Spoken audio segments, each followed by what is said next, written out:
Hello बच्चों, welcome to SR classes. अभी की इस वीडियो में हम लोग पढ़ेंगे 10th क्लास मैथमेटिक्स से एक्सरसाइज 3.5 का क्वेश्चन नंबर 4। इस क्वेश्चन में टोटल 5 पार्ट दिए गए हैं और पांचों ही पार्ट बहुत ज़्यादा इंपॉर्टेंट है। ये कभी ना कभी किसी एग्जाम में पूछे गए हैं, तो एक एक करके हम लोग सभी को सॉल्व करेंगे। तो जो सबसे पहला सवाल है उसमें यह कहा गया है कि एक हॉस्टल है जहाँ पे विद्यार्थी लोग रहते हैं, तो वहाँ पे जो किराया देने का तरीका है ना वो कुछ इस तरीके का है कि अगर आप 1 महीने के लिए वहाँ पे रहते हो तो रहने का किराया वहाँ फिक्स है कि रहने के एवज में आपको इतना रुपया देना पड़ेगा, और अगर आप खाना भी खाते हो तो खाने का पैसा आपको अलग देना पड़ेगा। यानी कि रहने का पैसा अलग देना है और खाने का पैसा अलग देना है। खाने का पैसा प्रतिदिन के हिसाब से लगता है और रहने का पैसा पूरे 1 महीने के लिए एक ही बार में ले लिया जाता है। अब सवाल कुछ ऐसा है कि ए नाम का एक विद्यार्थी है, वो उस हॉस्टल में रहा, 20 दिनों के लिए रहा और उसने उस हॉस्टल में 20 दिन खाना खाया, तो इसके बदले उसे 1000 रुपया पे करना पड़ा। इसके अलावा एक और आंकड़ा दिया गया है, उसमें यह कहा गया है कि एक और विद्यार्थी है बी नाम का, उसने उस हॉस्टल में 26 दिन खाना खाया, रहा भी होगा, खाना खाया होगा तो, और उसे 1180 रुपया देना पड़ा। तो आपको ये बताना है कि हॉस्टल में रहने का खर्च कितना है और खाने का खर्च कितना है प्रतिदिन के हिसाब से। रहने का तो नियत किराया है, लेकिन खाने का प्रतिदिन के हिसाब से बताना है। तो अभी हो सकता है आपको थोड़ा सा हौच पौच लगे, लेकिन जब हम लोग सवाल को करेंगे ना तो बहुत ही आसानी से बन जाएगा। तो आइए देखते हैं कैसे बनेगा। देखिए, हमने मान लिया कि जो नियत व्यय है, यानी कि जो वहाँ रहने का खर्च देना होता है प्रति महीना, वो कितना देना होता है, 100 रुपया देना होता है। और जो प्रतिदिन भोजन का खर्च है वो कितना है, 22 रुपया है। ठीक है, मतलब 1 महीना तक रहने का खर्च 100 रुपया और प्रतिदिन के हिसाब से भोजन का खर्च कितना है, 22 रुपया। ठीक है बच्चों, अब देखिए एक इंसान 20 दिनों के लिए वहां पे रह रहा है, तो उसको रहने का खर्च तो देना ही पड़ेगा, यानी कि 100 रुपया देना है। अब रहा कि प्रतिदिन खाना जो खाया है उसका खर्च कितना होगा। तो अगर एक दिन में वो 22 रुपया का खाना खाता है तो 2 दिन में कितने 22 का खाएगा, 2 22 का खाएगा। 3 दिन में कितने 22 का खाएगा, 3 22 का खाएगा। उसी तरीके से 20 दिन में कितने 22 का खाना खाया होगा, 20 22 खाना खाया होगा। ठीक है, तो हमारे हिसाब से उसने इतना रुपया पे किया, इतना रहने के लिए, इतना खाने के लिए। लेकिन बुक कहता है कि उसने कितना रुपया पे किया, 1000 रुपया पे किया। तो ये हमारा जो खर्च है और बुक का दिया गया जो खर्च है वो दोनों आपस में क्या होंगे, बराबर होंगे। ये हमारा समीकरण 1 बन गया। दूसरे के लिए यहाँ पे देखते हैं। देखिए, ये 26 दिन वहां पे रहा और खाना खाया, तो 100 रुपया तो इसे देना ही पड़ेगा रहने के एवज में। ठीक है, अब बात रहा खाने के लिए, तो 26 दिन खाना खाया, एक दिन में 22 रुपया का खाना खाता है, तो 26 दिन में कितना रुपया का खाना खाएगा, 26 22 का खाना खाएगा। तो यहां पर लिखेंगे 26 22। हमारे हिसाब से उसने टोटल इतना रुपया दिया, ये रहने के बदले, ये खाने के बदले। लेकिन बुक कहता है कि उसने टोटल इतना रुपया दिया, तो ये दोनों ही आपस में क्या हो जाएंगे, बराबर हो जाएंगे। और ये हो गया हमारा समीकरण 2। अब हमारे पास 2 समीकरण है, दोनों को सॉल्व करके 100 और 22 का मान निकाल लेना है। अब यहाँ पे इन समीकरणों को सॉल्व करने के कई सारे तरीके हैं। इस एक्सरसाइज में वज्रगुणन विधि हम लोगों ने सीखा है, इससे पहले प्रतिस्थापन विधि, लुप्तीकरण विधि, ये सब कुछ हम लोग सीख चुके हैं। लेकिन यहाँ पे इस सवाल को बनाने के टाइम पे ये कहा गया है कि आप कोई भी विधि से बना सकते हो जो आपको आसान लगे। तो हम लोग को कौन सा अच्छा लगता है, लुप्तीकरण। आपका तो मुझे पता नहीं, लेकिन मुझे लुप्तीकरण अच्छा लगता है, विलोपन विधि जिसको भी कहा जाता है।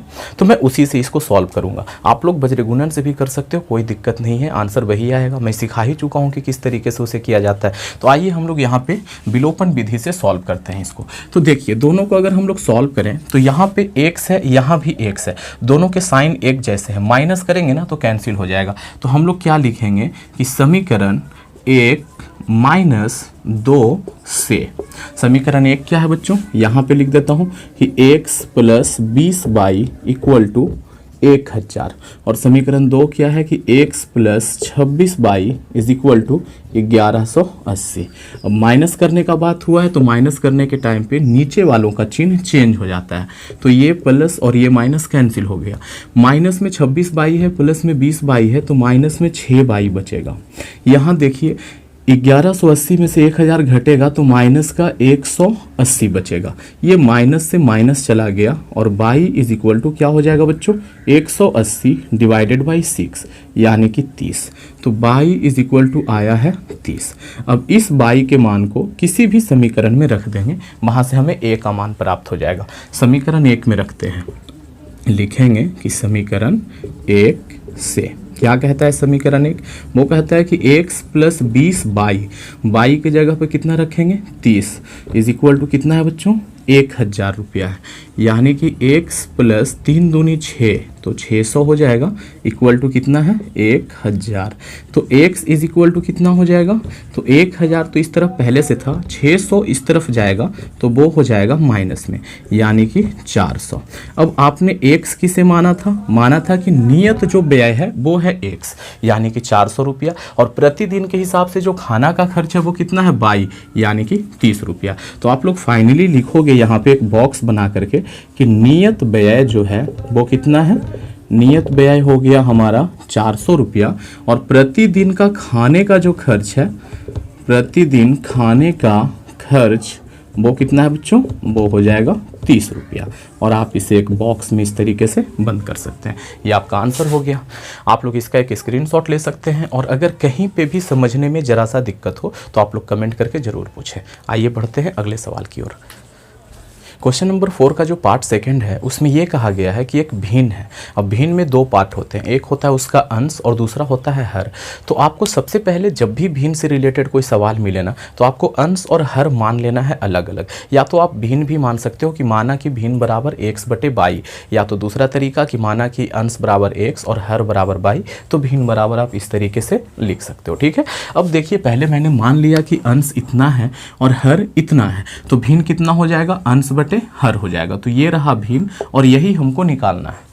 दो कंडीशन दिए गए हैं x और y को निकालने के लिए। पहला कंडीशन ये है, कहता है कि अगर भिन्न के अंश में आप 1 माइनस कर देते हो तो भिन्न 1/3 हो जाता है। अब देखिए हमारे हिसाब से जो भिन्न है वो इतना है, यानी कि x/22 है। बुक कह रहा है कि आप अंश में 1 माइनस कर दीजिए। ठीक है, तो अंश में 1 माइनस कर दिया तो हमारे हिसाब से भिन्न इतना बना, लेकिन बुक कहता है कि भिन्न किसके बराबर हो जाता है, 1/3 के बराबर हो जाता है। तो ठीक है, हमारा भी सही है, बुक का भी सही है, तो दोनों आपस में बराबर होना चाहिए। तो हमने दोनों को बराबर कर दिया। ओके, अब देखिए इनको सॉल्व कर लेंगे, क्रॉस मल्टीप्लाई कर देंगे, इसको इससे और इसको इससे। तो 3 को जब आप x से मल्टीप्लाई करोगे, आप इसके नीचे लिखना, ठीक है, तो कितना हो जाएगा 3x, और माइनस में कितना, 3 को 1 से मल्टीप्लाई करोगे तो 3 हो जाएगा, इक्वल टू यहाँ पे कितना हो जाएगा, 22 को 1 से मल्टीप्लाई करोगे तो 22 हो जाएगा। आप इसको एक बार और सॉल्व कर सकते हो कि 3x, 22 को इधर लाएंगे तो -22 इक्वल टू 3 इस तरफ जाएगा तो प्लस का 3 हो जाएगा, और ये हमारा समीकरण 1 रेडी हो गया। ओके, अब देखिए समीकरण 2 बनाने के लिए कंडीशन यहाँ पे दिया गया है। कहा जा रहा है कि अगर आप हर में 8 जोड़ देते हो तो भिन्न 1/4 हो जाता है, यानी कि जो हमारा भिन्न x/22 है, इसके हर में अगर हम 8 जोड़ दें तो हमारे हिसाब से भिन्न इतना हो जाएगा, लेकिन बुक कहता है कि भिन्न कितना हो जाएगा, 1/4 हो जाएगा। तो हमारा और ये दोनों ही आपस में क्या हो जाएंगे, इक्वल हो जाएंगे। अब यहाँ भी क्रॉस मल्टीप्लाई, इसको इससे और इसको इससे। ओके, तो देखिए इसको जब इससे मल्टीप्लाई करेंगे तो कितना हो जाएगा, 4x इक्वल टू 22 को 1 से गुना करोगे तो 22 रहेगा, प्लस 8 को 1 से गुना करोगे तो 8 ही रहेगा। अब इसको हम लोग थोड़ा सा और सॉल्व कर लेते हैं, 22 को इधर लेके आएंगे तो कितना हो जाएगा बच्चों, 4x माइनस 22 इक्वल टू इस तरफ कितना है, 8 है। ये रहा हमारा समीकरण 2।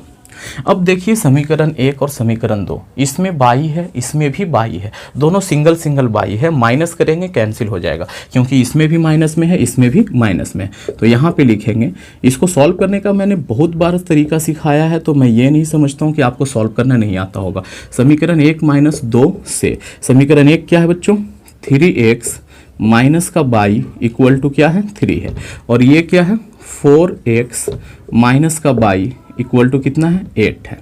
अब देखिए इसको हम लोग माइनस करते हैं, तो ये माइनस और माइनस यहाँ पे है तो नीचे का चिन्ह चेंज होके क्या हो जाएगा, प्लस। ये प्लस में है तो नीचे हो जाएगा माइनस। ओके, इसको थोड़ा सा ऐसे कर देते हैं। देखिए माइनस का 4x में से प्लस का 3x जाएगा तो माइनस का x बचेगा, और ये -22 + 22 से कैंसिल हो जाएगा। -8 में से 3 जाएगा तो माइनस का 5 बचेगा, माइनस से माइनस गया तो यहाँ से x इक्वल टू कितना आ जाएगा, 5 आ जाएगा। ओके, अब देखिए इस x के मान को समीकरण 1 में या समीकरण 2 में, जहां आपको अच्छा लगे वहां रख दीजिए, वहां से आपको y का मान मिल जाएगा। ओके, तो मैं ऐसा करता हूं कि समीकरण 1 में रख देता हूं। ठीक है, मैं यहाँ पे लिखूंगा कि समीकरण 1 से, समीकरण 1 क्या कहता है कि 3 × x, x के जगह पे 5, और माइनस में 22 है इक्वल टू कितना है 3 है। अब देखिए ये हो जाएगा 15, 15 को जब हम इस तरफ भेजेंगे तो ये अभी प्लस में है, इधर जाएगा तो माइनस में हो जाएगा, और इस तरफ क्या बचेगा, माइनस का 22 बचेगा। इस तरफ 3 है और ये 15 इधर आया तो माइनस में 15 हो गया। तो माइनस का 22 इज इक्वल टू 15 में से 3 जाएगा तो माइनस का 12 बचेगा।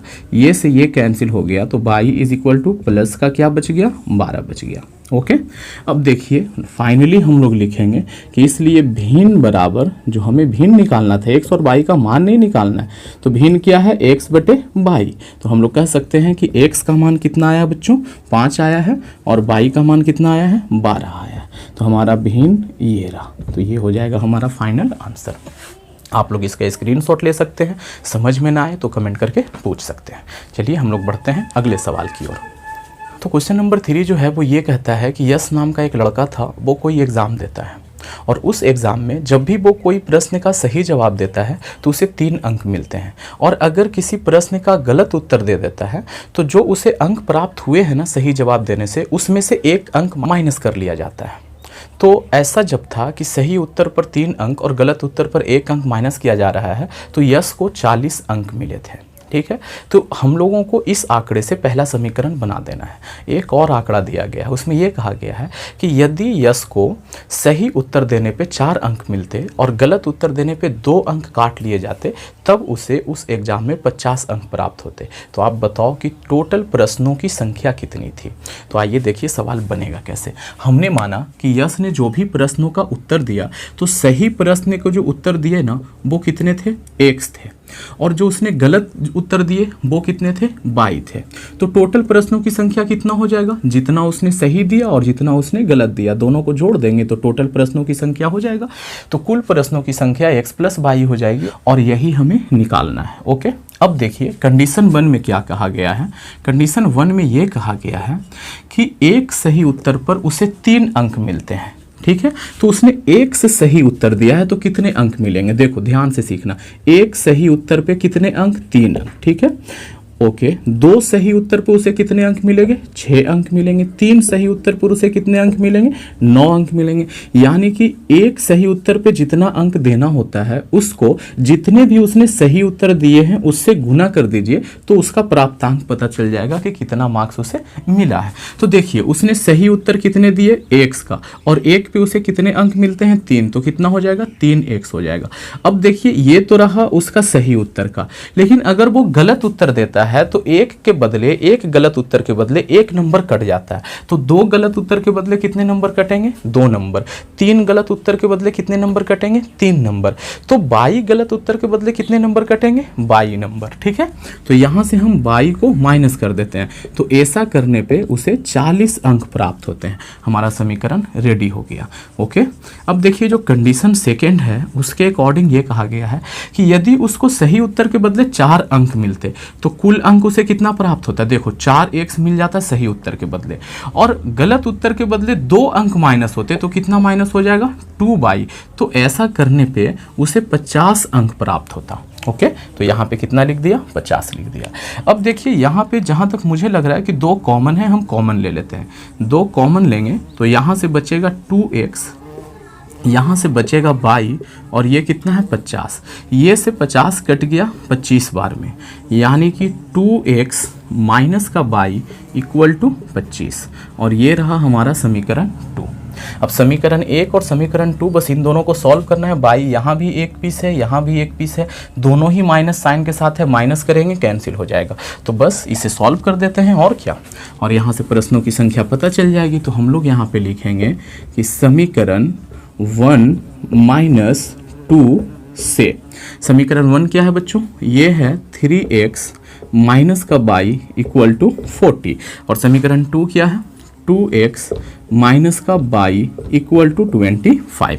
अब माइनस करेंगे इसको, तो माइनस करने के टाइम पे नीचे वालों का साइन चेंज हो जाता है। अब 3x में से 2x जाएगा तो कितना बचेगा, x बचेगा। ये माइनस है, ये प्लस है, कैंसिल हो जाएगा। और 40 में से 25 जाएगा तो कितना बचेगा 15, यानी कि x इज इक्वल टू कितना आ गया 15। अब इस x के मान को समीकरण 1 या 2 आपको जहां भी रखना है वहां रख दीजिए। समीकरण 2 थोड़ा सा छोटा है, हम लोग उसी में रख देंगे, ठीक है। तो हम लोग लिखेंगे कि समीकरण 2 से, समीकरण 2 क्या कहता है बच्चों, वो कहता है कि 2x minus by equal to कितना है 25 है। तो 2 का 2 लिखेंगे, x के जगह पे कितना लिखेंगे 15 और माइनस बाई इक्वल टू कितना 25। ये दोनों मिलके कितना हो जाएगा 30 हो जाएगा और माइनस बाई इक्वल टू कितना 25।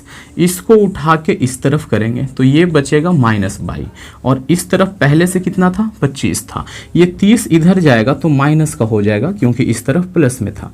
तो यहाँ से क्या बचा बच्चों, यहाँ से बचा माइनस बाई इक्वल टू 25 में से 30 माइनस होगा तो माइनस का 5 बचेगा, माइनस से माइनस कैंसिल हो गया तो बाई बराबर कितना हो गया 5।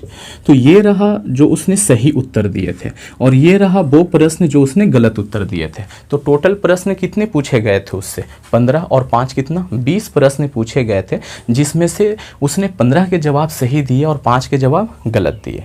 अब आप लोग वेरीफाई भी कर सकते हो, 15 उत्तर दिए थे उसने सही और एक उत्तर के बदले उसे मिल रहा था कितना 3 अंक, तो 15 या 45 अंक मिलना चाहिए था। लेकिन 5 उत्तर उसने गलत दे दिए थे और एक उत्तर के बदले, गलत उत्तर के बदले 1 अंक कट रहा था तो 5 अंक माइनस हो जाएगा। तो 45 में से 5 जाएगा तो 40 बचेगा। देखो 40 यहाँ लिखा हुआ है, मतलब हमने क्या किया है सही बनाया है ना। तो यहाँ पे लिखेंगे कि कुल प्रश्नों की संख्या, कुल प्रश्नों की संख्या, ऐसा ना हो कि सिर्फ x और y का मान निकाल के छोड़ दीजिए आप लोग, ठीक है जी। तो 15 रहा x और 5 रहा y, ओके। तो जुड़ करके कितना हो जाएगा 20, ये रहा आपका आंसर। ओके बच्चों, तो आप लोग इसका स्क्रीनशॉट लीजिए और अगर कहीं पे कोई दिक्कत है तो कमेंट करके ज़रूर पूछिए। क्वेश्चन नंबर 4 का पार्ट 4 काफ़ी इंपॉर्टेंट है ये सवाल, और जो हिंदी मीडियम का बुक है ना उसमें ये सवाल आधा दिया गया है, इसीलिए अक्सर ये बच्चों से बनता नहीं है। तो आइए देखते हैं कि सवाल क्या है।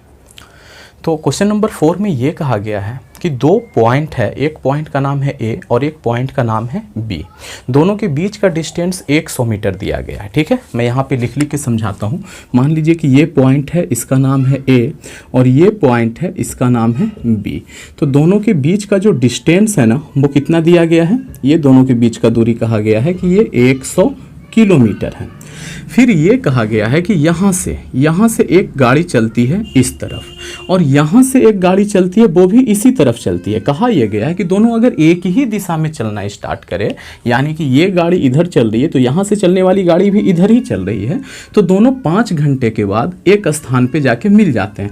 हमने माना कि 5 घंटे के बाद दोनों यहाँ पे किसी एक बिंदु पे मिल जाते हैं। अब बताओ कि कोई गाड़ी दोनों मिलेगी कैसे अगर एक ही दिशा में चल रही है। तो इसका मतलब साफ साफ ये होता है कि यहाँ से जो गाड़ी चली है उसकी स्पीड ज़्यादा है और यहाँ से जो गाड़ी चली है उसकी स्पीड कम है, तभी तो धीरे धीरे इस गाड़ी ने इस गाड़ी को क्या किया, पकड़ लिया, यहाँ पहुँचते पहुँचते पकड़ लिया, ठीक है। तो ये था पहला कंडीशन। दूसरा कंडीशन ये कहा गया है कि अगर दोनों गाड़ी एक दूसरे के विपरीत दिशा में चले, यानी कि ये गाड़ी इधर चलती है तो ये गाड़ी किधर चलेगी, इसी के ओर चलेगी, तो ऐसा करने पे 1 घंटा में दोनों एक दूसरे से मिल जाती है। ये वाला कंडीशन जो है हिंदी मीडियम के बहुत से बुक में नहीं दिया गया, इसीलिए बच्चे फंस जाते हैं, सिर्फ ऊपर का कंडीशन दिया हुआ है। तो आइए हम लोग ऊपर के कंडीशन से पहला समीकरण बनाएंगे और नीचे के कंडीशन से दूसरा समीकरण बनाएंगे।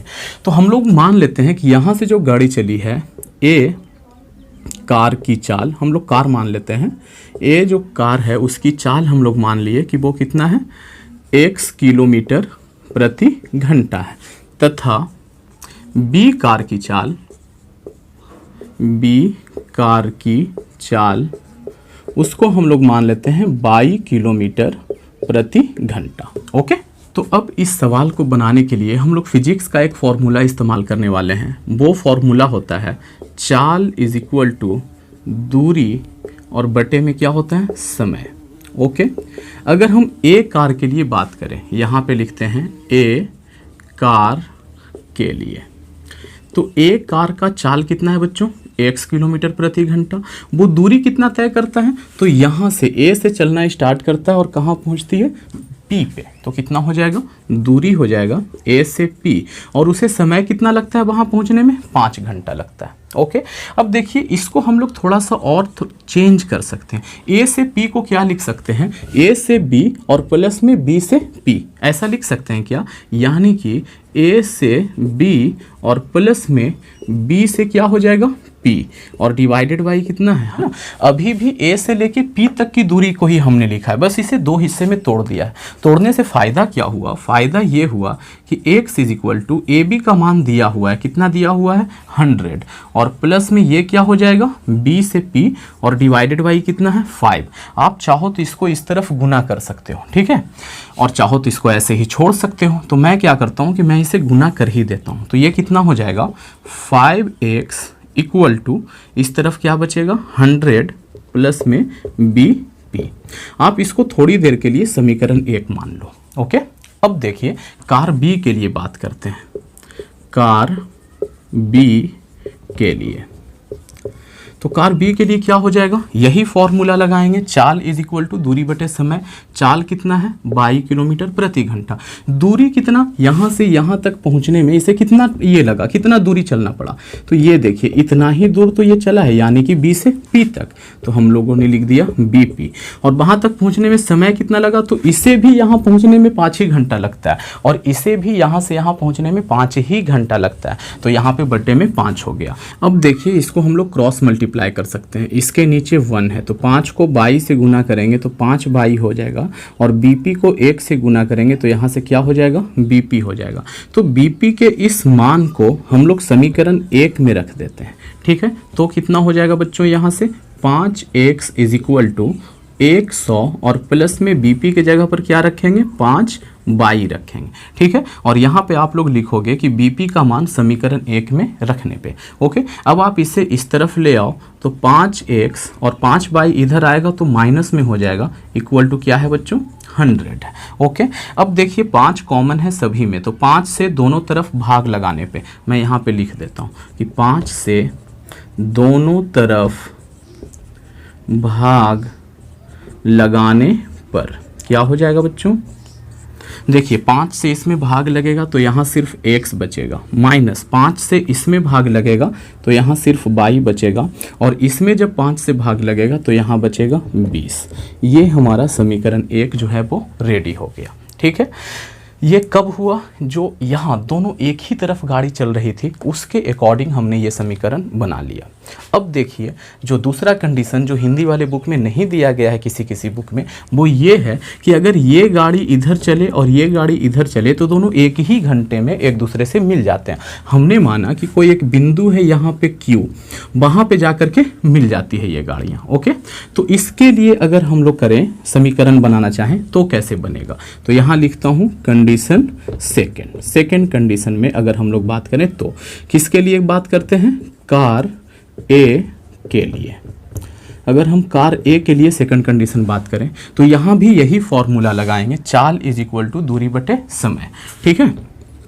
चाल इज इक्वल टू दूरी बटे समय, ठीक है। उससे पहले आप लोग यहाँ पे लिख सकते हो कि माना कि बिंदु Q पर A और B जो कारें हैं वो आकर के मिलती हैं, ठीक है। ये बात आप लोग लिख सकते हो, ठीक है जी। तो यहाँ देखिए A का जो चाल है वो कितना है, x है। दूरी कितना चलाइए, A से लेकर के Q, तो यहाँ से लिख दिया AQ, और डिवाइडेड बाई कितना, समय कितना लगा, तो समय कितना लगा, 1 घंटा लगता है अगर दोनों अपोजिट चलते हैं एक दूसरे के, ठीक है जी। तो यहाँ से अगर हम लोग गुना करें तो 1 को 1 से गुना करोगे तो x ही रह जाएगा, और ये क्या रह जाएगा, AQ रह जाएगा। अच्छा, इस AQ को हम लोग चेंज कर सकते हैं, कैसे लिख सकते हैं जरा ध्यान से देखना।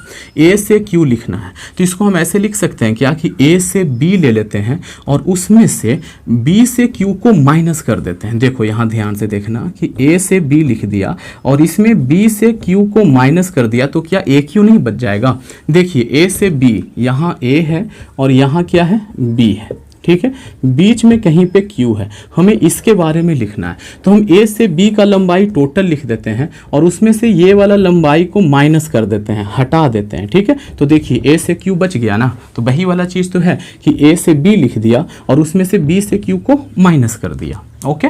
अब देखिए इसको ऐसे ही छोड़ देते हैं, इसको मान लेते हैं कि ये समीकरण हमारा क्या है, 3 है, थोड़ी देर के लिए मान लेते हैं। अच्छा, समीकरण 1 यहाँ मान चुके हैं, इसको समीकरण 2 मान लेते हैं। ओके, अब हम लोग कार बी के लिए देखते हैं।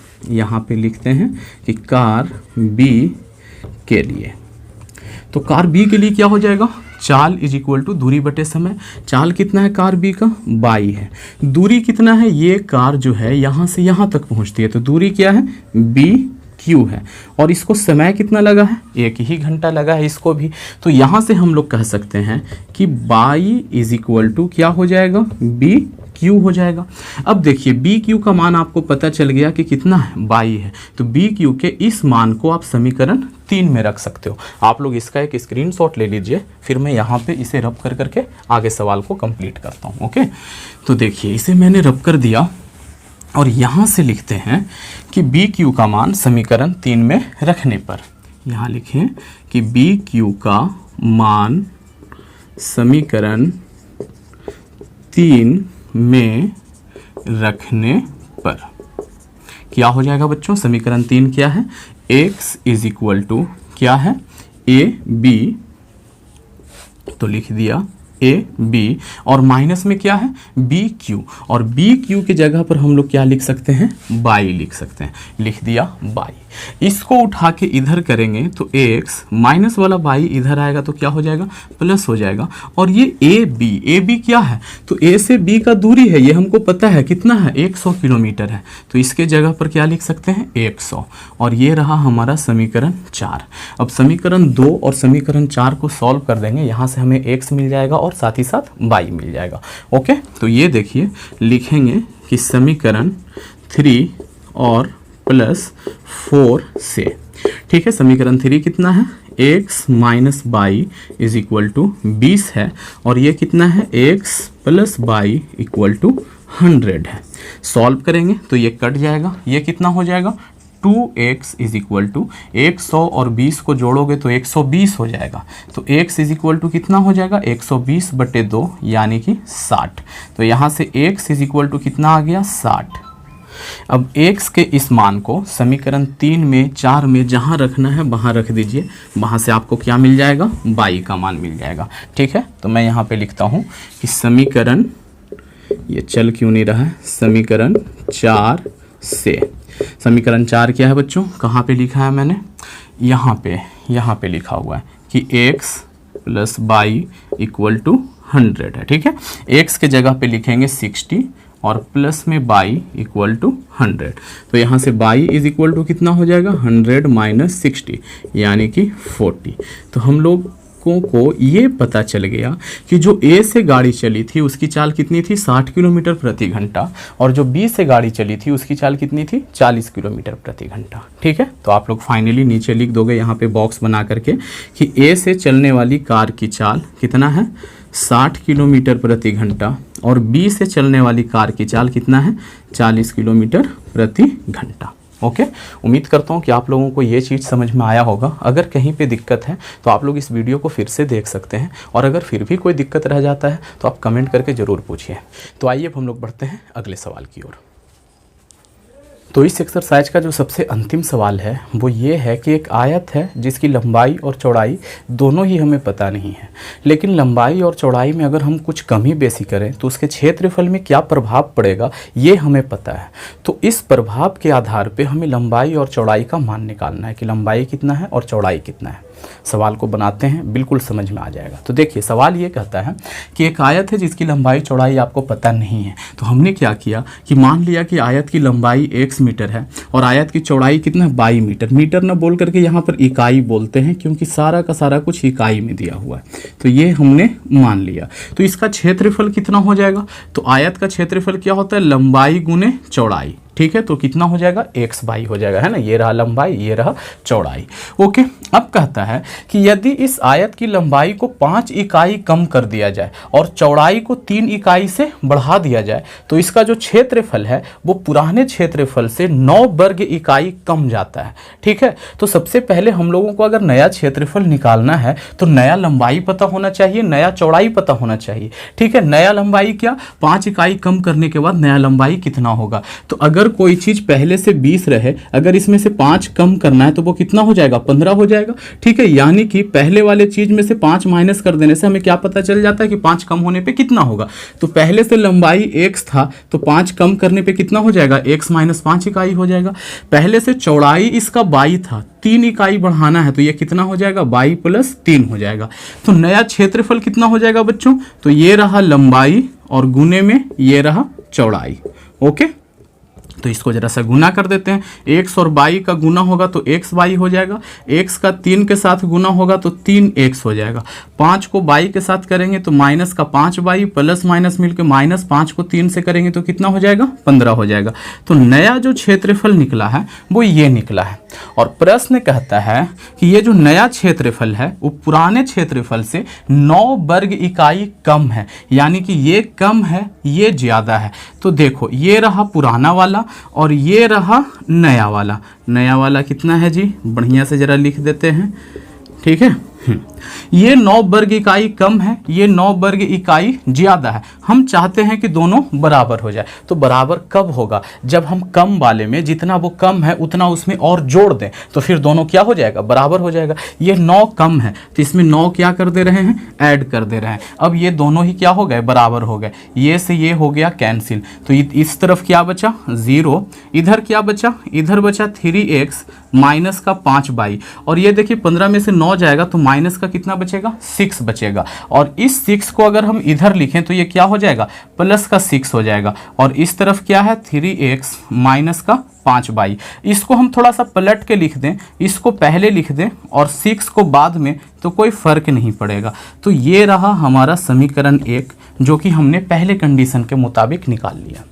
अब हम लोग सेकेंड कंडीशन पे बढ़ेंगे और वहां से दूसरा समीकरण निकाल लेंगे। ठीक है, तो देखिए दूसरी बार में ये कहता है कि अगर लंबाई को 3 इकाई बढ़ा दिया जाए और चौड़ाई को 2 इकाई बढ़ा दिया जाए, इस बार दोनों ही चीजों को बढ़ा रहे हैं, तो क्षेत्रफल जो है वो 67 वर्ग इकाई बढ़ जाएगा। ठीक है, तो देखिए अगर 3 इकाई लंबाई को बढ़ाएं तो नया लंबाई कितना हो जाएगा, x प्लस 3 हो जाएगा। अच्छा 2 इकाई बढ़ाने पर नया चौड़ाई कितना हो जाएगा, तो y प्लस 2 हो जाएगा। तो नया क्षेत्रफल कितना हो जाएगा, तो नया क्षेत्रफल क्या होता है, लंबाई और गुने में चौड़ाई। ओके, अब जरा सा गुना कर दीजिए इसको, तो x और y को गुना करेंगे तो x बाई, x को 2 के साथ गुना करेंगे तो 2x, 3 के साथ y का गुना होगा 3y और इसका गुना होगा तो ये हो जाएगा 6। ये रहा नया क्षेत्रफल। ठीक है, अकॉर्डिंग टू क्वेश्चन, क्वेश्चन क्या कहता है कि ये 67 वर्ग इकाई ज्यादा है पुराने वाले से, यानी कि ये रहा नया वाला, ये मैं लिख दे रहा हूं यहाँ पे, और ये रहा पुराना वाला, इस तरफ लिख दिया। कहा जा रहा है कि ये ज्यादा है ये कम है, हम चाहते हैं कि दोनों बराबर हो जाए। तो बराबर कब होगा, जब हम कम वाले में जितना कम है उतना ऐड कर दें तो फिर ये दोनों क्या हो जाएगा, बराबर हो जाएगा। ये 67 कम है तो इसमें हम 67 क्या करते हैं, ऐड कर देते हैं। ये देखिए ऐड कर दिया तो ये से ये हो गया कैंसिल। ये क्या बचा बच्चों, 2x प्लस का 3y इक्वल टू, इस तरफ ये है 67, 6 इस तरफ जाएगा तो माइनस में हो जाएगा, तो ये हो जाएगा 2x प्लस का 3y इक्वल टू 61। ये रहा हमारा समीकरण सेकेंड। अब इन दो समीकरणों को सॉल्व करेंगे और यहाँ से हम लोग क्या निकाल लेंगे, x और y का मान निकाल लेंगे।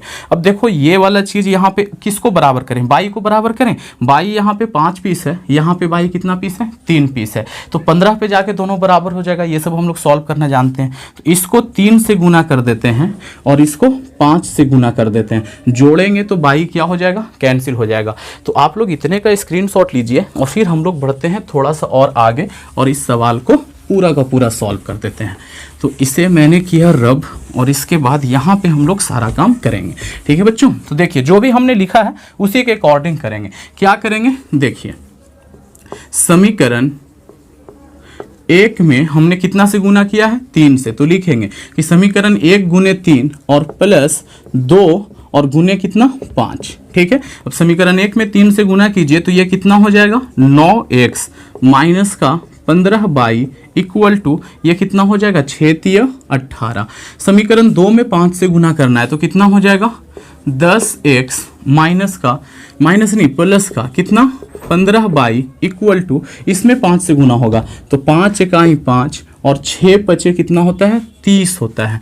अब आप इसको ऐड कर दीजिए तो ये से ये कट जाएगा, 10 और 9 मिल के कितना हो जाएगा 19x हो जाएगा।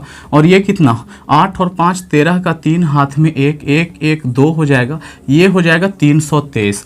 तो यहाँ से x इज इक्वल टू कितना हो जाएगा बच्चों, तो 323 डिवाइडेड बाई 19। इसको कैंसिल करेंगे तो कितनी बार में कटेगा, तो ये कट जाएगा 17 बार में 19 से पूरा पूरा। तो यहाँ से x का मान आता है 17।